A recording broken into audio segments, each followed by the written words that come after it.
大家好，本期视频我们继续分析特斯拉股价在2022年8月30日的走势。首先，我们先来回顾一下特斯拉股价在8月29日走势的基本信息。它的开盘价是 282.83， 收盘价是 284.82， 在盘中最高价是在 287.74， 最低价是到达了 280.7， 在盘中它的最高值与最低值之间的负值是达到了7个点。我们会看到它的收盘价依然是收在各条均线值的下方。量，当日的成交量是 4186.47 万股，是前一个交易日的 0.73 倍，量缩。KD 值开口不变，双线下行。那这样的信息是说明股价在下行的走势中。MACD 开口略有增大，双线是继续下行，并且在零轴的下方出现了较前一个交易日更长的红柱。那这样的信息说明股价在继续回档。好，我们来看看 K 线信息。在8月29日生成的这个 K 线叫做含上下影线的小绿 K 线，是一根上涨的 K 线。那它的特征是实体部分的涨幅小于 2.5%， 含有上下影线，但是上下影线的长度不超过实体部分的高度。那就单一 K 线而言，当日是多方强，并且呢，在当日股价出现了拉锯，留下了上下影线。那它的位置呢，是在股价的下行的走势中。那这样的一根 K 线它是一根休息的 K 线，股价呢有可能在后续会向上或者向下突破，同时也有可能会继续横盘。那我们具体来看一下，为什么股价会出现突破？那股价向上突破的可能呢？我们会看到左边有2根中长红 K 线，如果我们把它合并，它是一个长红的下跌 K 线，然后出现一根小绿 K 线。那次日如果出现一根中长绿 K 线，也就是上涨的 K 线，那它将形成一个叫做孤岛晨星的一个变盘 K 线组合。那股价呢有可能会向上。那如果再站上关键的压力位，例如如果重新站上5日均线值，那么股价将会变盘向上。好，那如果是向下呢，我们依然以这样一个长红加上一个小绿 K 线向下说。那在次日如果出现一根中长红下跌的 K 线，那说明这样的一个小绿 K 线它是一个休息的 K 线，次日会继续下跌。那这样将建立一个一星二阴的下跌 K 线组合。所以也就是说，在接下来一个交易日股价是有可能会向上或向下突破的。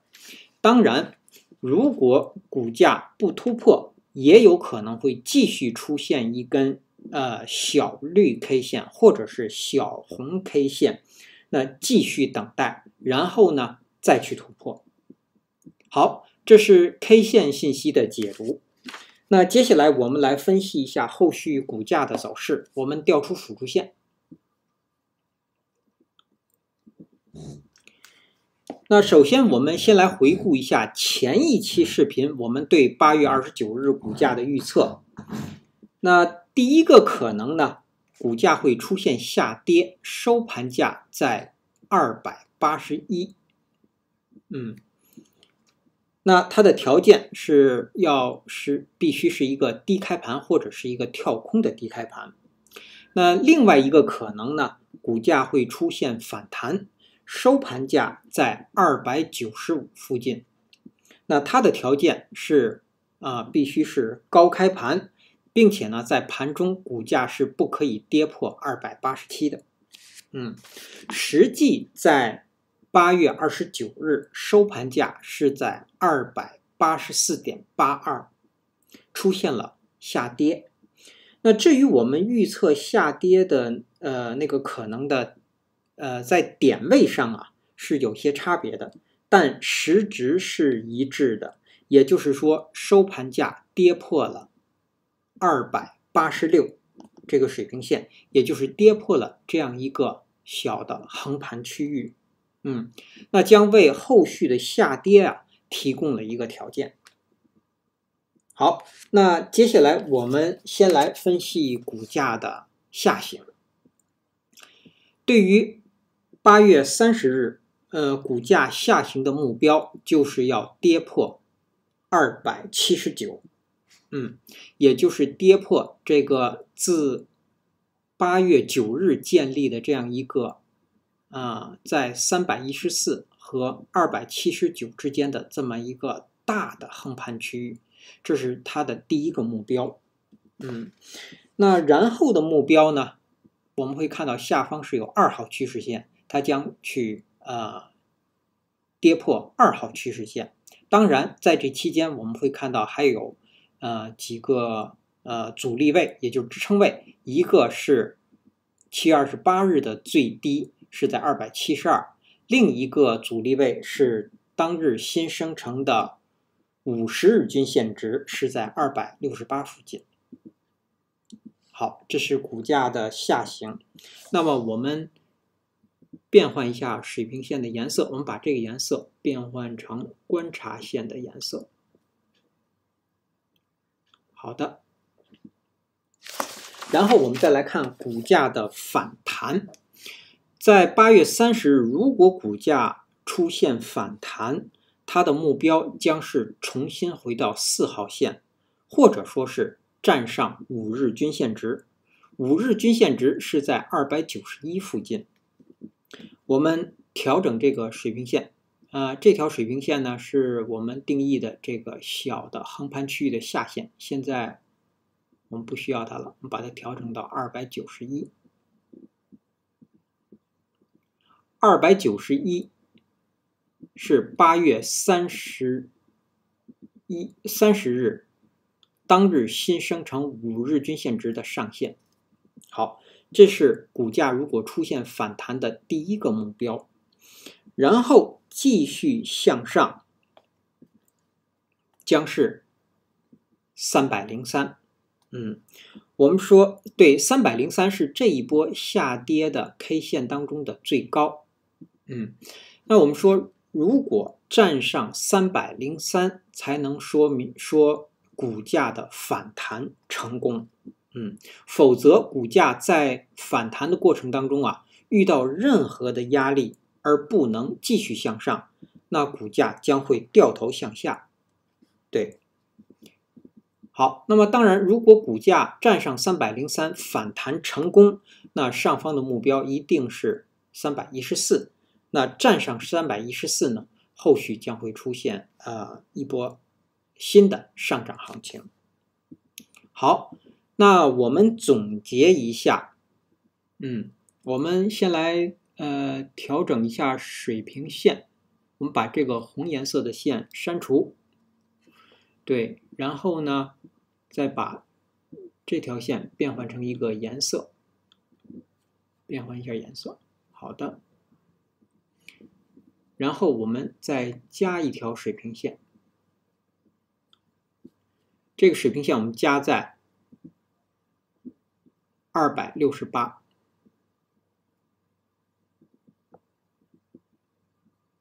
可以加在266，和当日 K 线和2号趋势线的交点。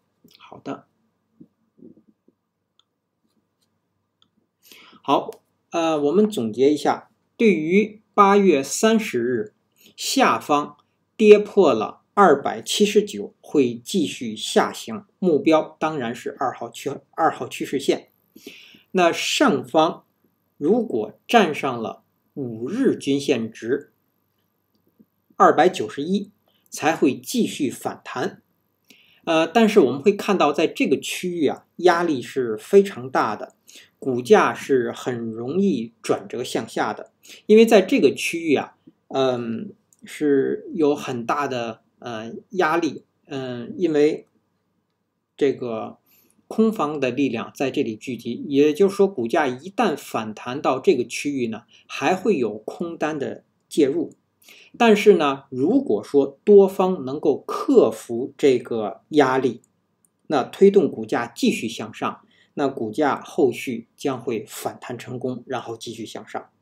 好，那如果在8月30日股价不能向上或向下突破，将会在291到279之间继续横盘。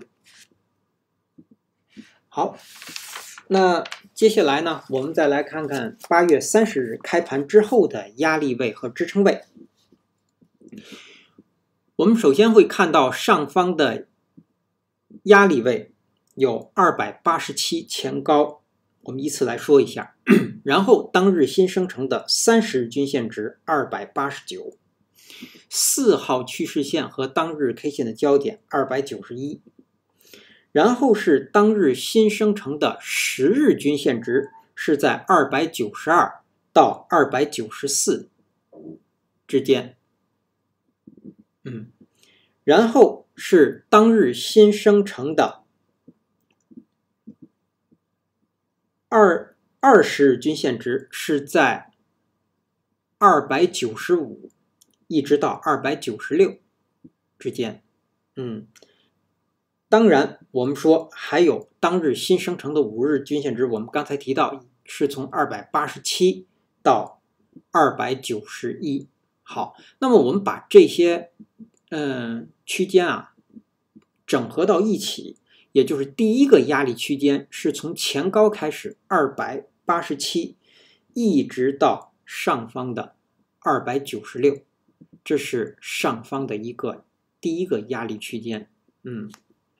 好，那接下来第二个压力区间就是302，是8月26日 K 线的最高和上方的水平线302到304之间，这是第二个压力区间。再向上就是315的水平线。好，从压力上我们会看到上方的压力依然是这根红 K 的实体有这么高的一个宽度，所以压力是非常大的。好，我们再来看下方的支撑。下方的支撑首先到来的是前低280，然后是272这个水平线，当然它也包括当日新生成的125日均线值，也是在它附近。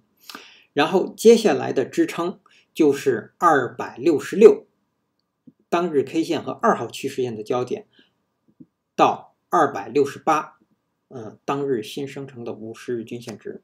好，这是第三个支撑区间。好，那基于以上这些信息的解读和分析啊，我们给出8月30日股价的预测。我们预测两个可能，第一个可能是突破，是两个方向，另外一个可能是横盘。那我们先来看突破。突破第一个方向是股价会向上，那它将是一个高开盘或者是一个跳空的高开盘，然后股价最低会回踩到289，然后最高会到达296，收盘会收在292附近。这是第一个可能向上突破。那它的条件是要高开盘或者是跳空的高开盘，在盘中股价是不可以跌破284的，否则不会出现这样的一个向上突破。那么向下突破也就是下跌，那股价呢将是一个低开盘，然后最高会到达281，最低会回踩到268，收盘会收在275附近，在这个位置。好，那么它的条件是股价是低开盘，然后在盘中股价是不可以高过283的。好，这是第一个可能突破。另外一个可能呢，是股价会出现横盘。如果是横盘，它将是一个高开盘，然后股价最低会回踩到279，最高会到达287，收盘会收在282附近。好，以上是我们对特斯拉股价在8月30日走势的分析，谢谢大家的收听收看。